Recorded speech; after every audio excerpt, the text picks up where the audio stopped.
खबर छत्तीसगढ़ के रायपुर से है। रायपुर में भारतीय जनता पार्टी कार्यकर्ताओं पर हेट स्पीच को लेकर केस करने से प्रदेश महामंत्री ओपी चौधरी भड़क उठे हैं और उन्होंने मुख्यमंत्री भूपेश बघेल पर आरोप लगाते हुए कहा कि वो खुद हेट स्पीच के सरगना रहे। कांग्रेस पार्टी के विधायक सरेआम मारपीट करते हैं और मंत्री बच्चों को अधिकारियों का कॉलर पकड़ने की सलाह दिया करते। अन्य विधायक खुलेआम धमकी दे रहे हैं और असल में मुख्यमंत्री को इस बात का दुख है कि भारतीय जनता पार्टी ने 50 लाख की राशि की मांग की है और उन्होंने 10 लाख रुपए उन्हें भुवनेश्वर साहू के परिवार को देने पड़े। भारतीय जनता पार्टी अन्याय के खिलाफ इस लड़ाई को लड़ती रहेगी और कांग्रेस को जितने केस से करने हैं वो कांग्रेस पार्टी करती रहे। हमारे छत्तीसगढ़ में भूपेश बघेल की कांग्रेस की सरकार की पुलिस ने भाजपा के कार्यकर्ताओं को तथाकथित रूप से हेट स्पीच के लिए नोटिस थमाई है। गजब का दोहरा चरित्र है। अगर इस प्रदेश में अपनी बॉडी लैंग्वेज, अपनी भाषा, सभी दृष्टि से हेट स्पीच का अगर कोई सरगना है तो स्वयं मुख्यमंत्री भूपेश बघेल हैं। इनके विधायक बृहस्पति सिंह सरेआम अधिकारी को पीट देते हैं और मुख्यमंत्री जी का बयान आता है कि आपस का बात है, आपस में हम बैठकर सुलझा लेंगे। इनके आबकारी मंत्री कवासी लखमा बच्चों को कुसंस्कार सिखाते हुए कहते हैं कि अगर नेता बनना है तो कलेक्टर, एसपी के कॉलर पकड़ो। इनकी विधायक शकुंतला साहू रेत के अवैध उत्खनन के मामले में तहसीलदार को जाकर उल्टा धमकाती है। छत्तीसगढ़ के मुख्यमंत्री भूपेश बघेल ने रमन सिंह को ब्रांड वाले बयान पर पलटवार करते हुए कहा कि उनके समय में कोई भी सैलानी बस्तर नहीं जाया करता था। लोग डरते थे बस्तर जाने से। फर्जी एनकाउंटर करने की पहचान बनी हुई थी और हमने आदिवासियों को उनकी जमीन लौटवाई है और लोगों को रोजगार मुहैया करवाया। उनकी स्वास्थ्य और शिक्षा पर काम किया जा रहा है और शिक्षा और स्वास्थ्य से जुड़ा रमन सिंह के समय जॉब कार्ड था, ना ही आधार कार्ड था। रमन सिंह ने यह भी कहा कि समय जवानों को राशन पहुंचाने में काफी मशक्कत करनी पड़ती थी और आज गरीब लोगों के घर तक राशन पहुंच रहा है। प्राकृतिक सौंदर्य बस्तर में आदिवासी संस्कृति की पहचान बनी हुई थी और आदिवासी संस्कृति की पहचान विलुप्त हो गई थी। हमने पुराने दौर को वापस दिलाने का कार्य भी किया है। रमन सिंह जी, क्योंकि वो बस्तर में रमन सिंह के मुख्यमंत्री बनने के बाद कोई सैलानी नहीं जाता था। बाहर की बात तो छोड़ दी, छत्तीसगढ़ के लोग जाने से डरते थे। वहाँ के आदिवासी दहशत में थे, व्यापारी डरे हुए थे, नौजवान डरे हुए थे। ये पहचान बना के उन्होंने रखा था। भोले भाले आदिवासियों को जेल में ठूसने का काम उसकी सरकार ने किया, फर्जी एनकाउंटर किया। ये पहचान वहाँ की बनी थी। आए दिन आईडी ब्लास्ट के आवाजें पूरे देश में सुनाई पड़ती थी। ये पहचान रमन सिंह बना कर रखी। खबर बिहार के मोतिहारी से है। मोतिहारी के कई प्रखंडों में जहरीली शराब से दर्जन लोगों की मौत हो चुकी है और वहीं राष्ट्रीय लोक जनशक्ति पार्टी ने मरने वाले लोगों के परिवार के प्रति अपनी संवेदना व्यक्त की है और साथ ही पार्टी मुख्यमंत्री नीतीश कुमार से इस्तीफे की मांग करती हुई नजर आई है। और आपको बताएं कि जहरीली शराब से मरने वालों की संख्या लगातार बढ़ती हुई नजर आ रही। वहीं कई लोगों का इलाज सदर अस्पताल में चल रहा है। हालांकि प्रशासन ने ना तो मरने वाले लोगों की पुष्टि कर पा रहा है और ना ही शराब पीने से मौत की बात स्वीकार कर पा रहा। अब बात आगे जांच पर अटकी हुई है और जांच के बाद ही साफ होता नजर आएगा। खाया है, कोई फल खाया है, कोई पशु खाया है, सभी को मेन दिक्कत है। आँख से देखने में दिक्कत हो रही है, कमजोरी है।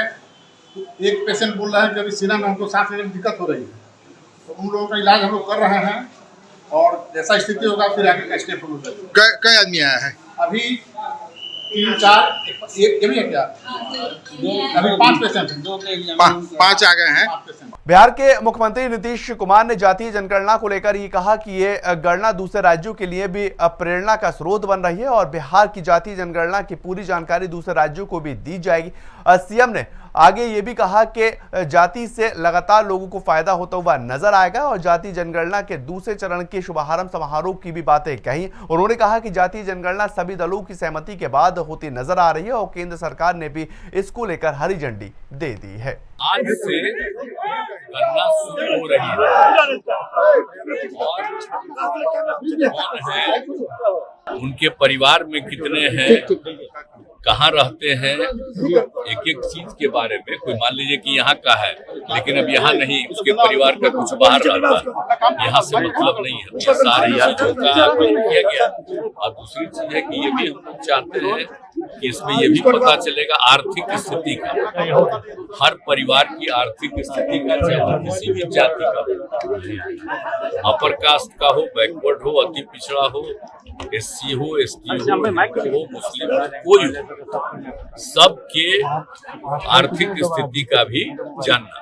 खबर बिहार के भागलपुर से है। भागलपुर में अपनी बेटी के सुखमय जीवन के लिए ससुर ने अपने दामाद को पढ़ा लिखा कर नौकरी दिलवाई और आज वही दामाद दूसरी महिला के प्यार में पागल होकर अपनी पत्नी को प्रताड़ित करता हुआ नजर आ रहा। मामला जिले के नाथनगर थाना क्षेत्र के पुरानी सराय निवासी गांव का है और गांव की महिला की शादी साल 2013 में मागलपुर कंपनी बाग के युवक से हुई थी और युवक की आर्थिक स्थिति ठीक नहीं होने के कारण वो पत्नी के साथ ससुराल में रहने लगा। इस दौरान ससुर ने अपने पैसे से दामाद की पढ़ाई लिखाई करवाई और इसके बाद गोपाल के बिहार पुलिस में नौकरी लग गई, लेकिन अब दामाद ससुराल वालों को दूसरी शादी करने की धमकी दे रहा है और पुलिस पूरे मामले की जांच करती नजर आ रही है।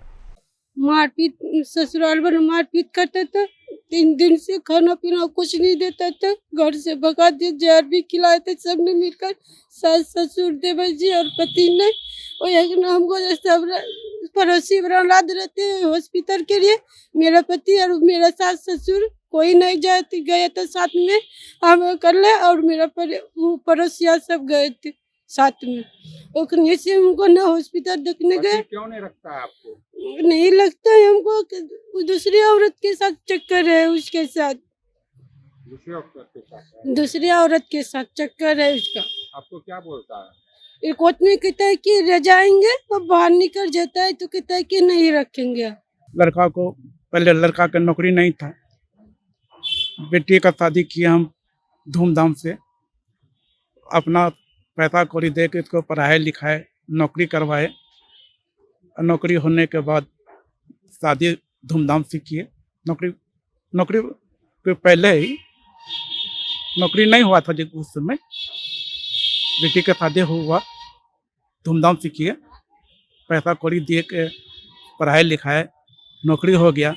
आज मेरी बेटी को मारपीट करके घर से भगा दिया है, नहीं रखता है अपने साथ। वो दूसरे औरत के चक्कर में मेरी बेटी को मारपीट करते रहता है। देखिए, जो वादिनी आई हुई थी, इनके द्वारा 2019 में ही ततारपुर थाने में एक डाउरी एक्ट का मुकदमा दर्ज कराया गया था और उस केस में माननीय उच्च न्यायालय के द्वारा जो उनके हस्बैंड हैं उनको बेल ग्रांट किया गया था और उसमें 3 कंडीशंस लगाई गई थी और उस व्यक्ति के द्वारा उन तीनों कंडीशन का वायलेशन किया गया है। तो हमसे आज मिलने भी आई थी, उनको बताया गया कि ये जो कंडीशन वायलेट कर रहा है, इसके लिए जो यहाँ पर स्थानीय कोर्ट हैं जिनके कोर्ट में यह मुकदमा गया था, उसको अपने वकील के माध्यम से सूचित करें और हम लोग भी जो अपने स्तर से कार्रवाई कर सकते हैं उसको हम लोग। चलिए फिलहाल इस बुलेटिन में इतना ही। ज्यादातर खबरों के लिए आप लगातार बने रहें TNP न्यूज के साथ।